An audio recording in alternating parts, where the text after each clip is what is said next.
Please listen carefully. Hello, universe. Welcome to the Optimist Daily Update. I'm Summers McKay. And I'm Kristy Jansen, and we're part of the team behind the Optimist Daily, making solutions the news. We bring you reader-funded solutions news every day in order to change the tenor of news media, social media, and the direction of your day to help make it one focused on solutions. 7 days a week, we publish positive news stories written by award-winning journalists and delivered online to your inbox and through our social channels. And also, we are sharing these solutions in a commute-worthy, walk-worthy, and home office-worthy podcast. Today is Thursday, the 21st of January, 2021. Yes, it is. I have been off all week on as far as what day of the week it is, and booking meetings like a crazy person. As you know, Kristy, we double booked a meeting this morning because I thought today was Wednesday, and I have not been my most organized self this week, but I have a victory from this morning. This morning, and actually yesterday morning as well, my little girl gets up at the crack of dawn. She's still on Central Time, seemingly. And I did yoga with her running around 2 days in a row. So I am feeling relatively centered this morning. It is part of my resolution, my commitment to myself this year is try to get a little more yoga into my life. So how is your morning, my dear? My morning was great. A friend of mine had back surgery recently, and so I went over to take his dog for a walk along with Tucker, one of the two dogs that he is part of his quarantine pod, in terms of who he plays with. Yeah. So that was really fun, and I got to see my friends over there at Scout's house, and one of the housemates came for the walk with me. So it was just a nice, human contact morning for me, which is frighteningly scarce lately. Right. Humans outside of my own household, right. who I love, and it's great. But there's something about having different voices to hear, different perspectives, and spending time with people that I don't spend tons of time with that I really, really miss. So right. Having those real legitimate conversations that are more than just the cursory check-ins at work. And Kristy and I have started calling each other from our check-ins in the morning, like while we're doing our morning chores. And I think it's both of us just trying to feel a little bit more human and a little bit more relationship as opposed to just sitting down at your desk and just being on. So speaking of sitting down at our desks and being on, I was on CBS San Diego this morning talking about optimism and the power of positive commitments in the morning or in 2021. So we got to have a little media time. I love that. Are we going to get like a roll of that to put on our YouTube channel? Probably. Yes, I will make that happen. And we need to, when we get around to updating our About Us page, Summers, which everyone listening, that's one of the things we have to do in the next few months. Exactly. On our to-do list. I think we should add a sort of links to press. Media and stuff like that. I think people want more of us, don't you, Kristy? I think they do. They do.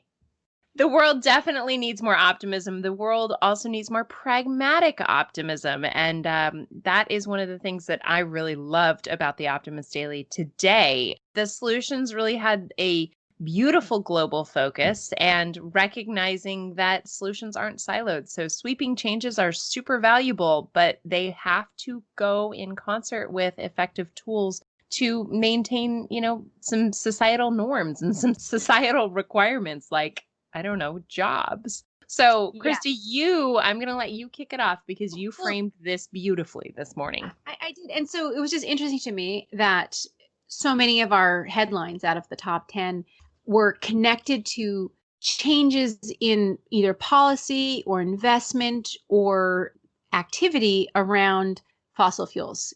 The lead story headline was U.S. court strikes down coal-friendly climate rule just before the inauguration in the United States. And this is talking about how there was an industry-friendly rule that had been enacted under the former administration that would relax restrictions on power plant greenhouse emissions, which was kind of a rolling back of earlier era environmental restrictions. And clean air is something that everybody benefits from.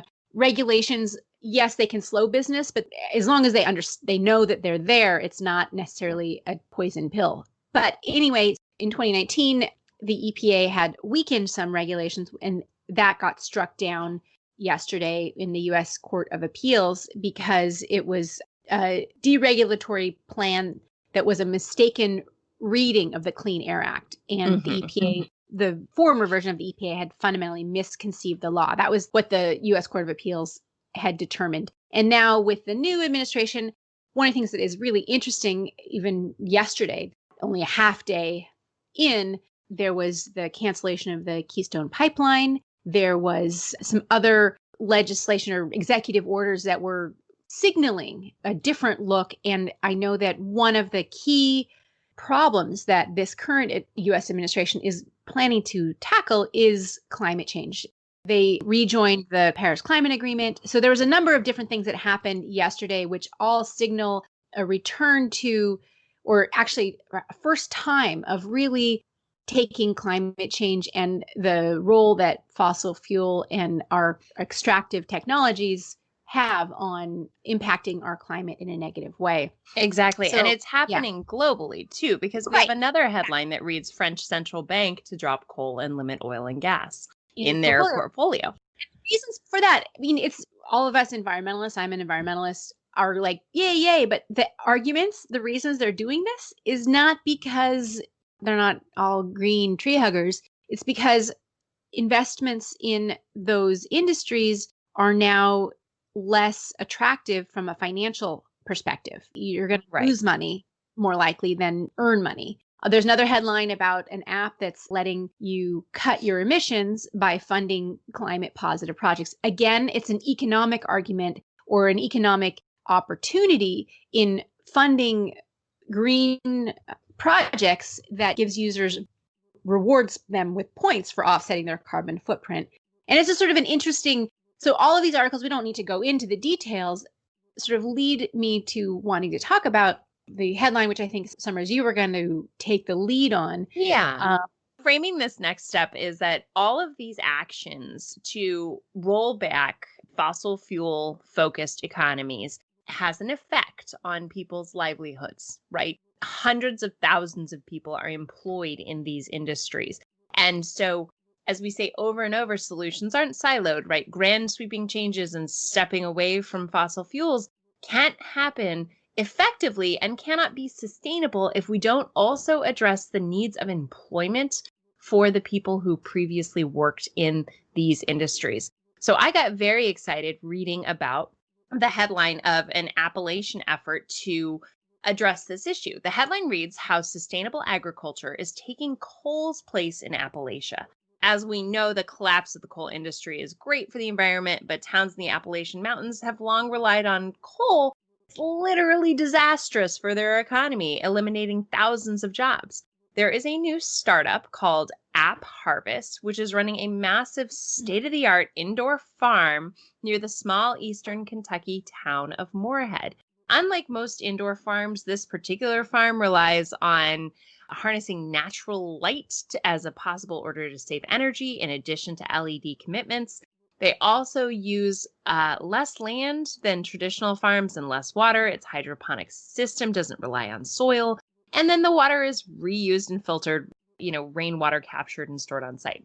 Basically, Kentucky's central location shrinks the carbon footprint of delivery, whereas we normally would get these kinds of tomatoes trucked in from California or the East Coast. So it's keeping the food local. And then last but not least, they're currently building 2 more farms in other areas of Appalachia.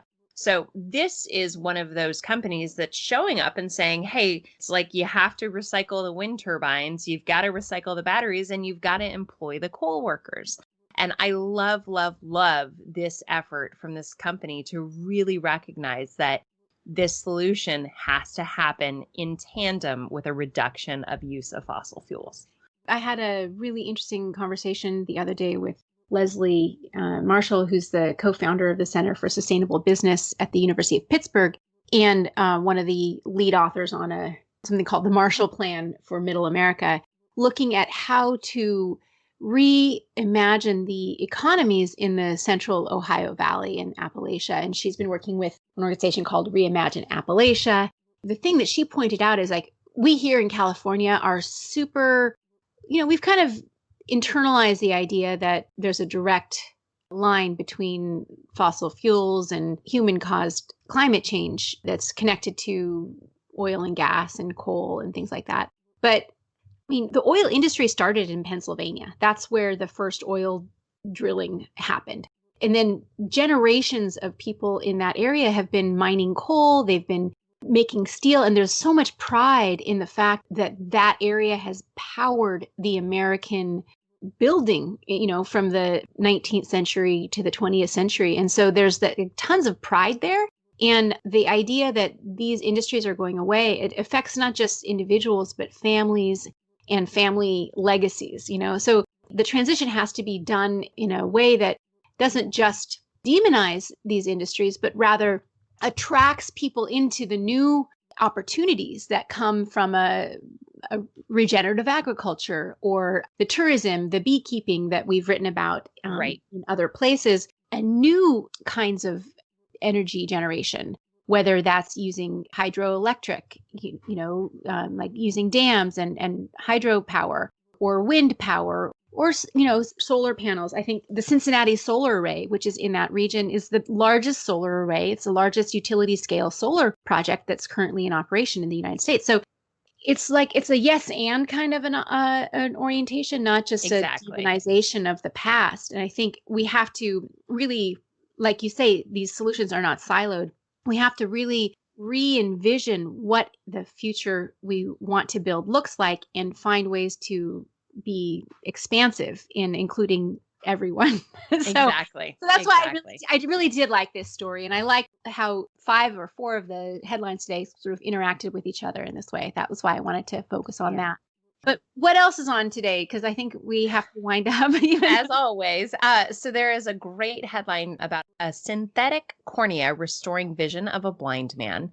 The story, Sitting Too Much, Here are 3 ways to move more while working from home. I like the take an exercise snack description. That's fantastic.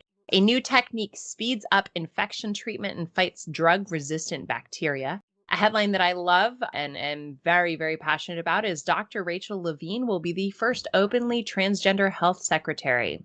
Increasing inclusion and representation across our cabinet is amazing. A smart pot tells you exactly how much water and light for your plants needed. And of course, the picture has a cat eating the plant. My question there is, does it also warn the pets away from when they are eating? Yeah, exactly. From the bad plants to eat or the good plants to eat. I don't know.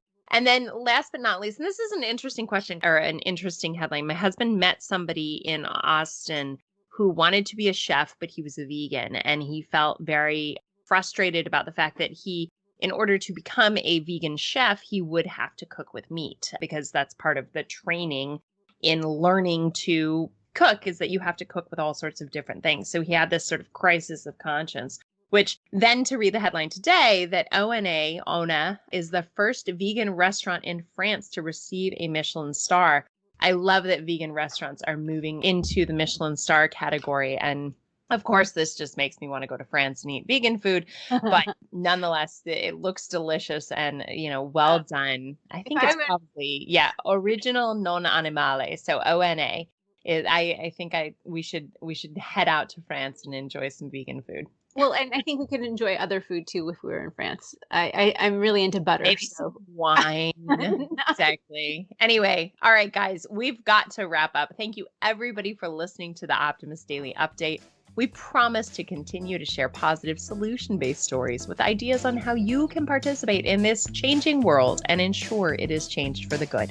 We promise to cover the current events with accuracy, legitimate sources, and offer you the information needed most to chart new paths for all of us. And if you're not already, please consider becoming an emissary at theoptimistdaily.com. And for starting at just $5 a month, you can help support reader-funded independent journalism and be a part of the solution-changing consciousness that addresses our world's biggest challenges with a problem-solving mindset. Let's keep the Optimist Daily free for all who need it, supported by those of us who can. Thank you so much for listening today, and we will be back tomorrow with more. Exactly. We'll see you tomorrow, guys. All right.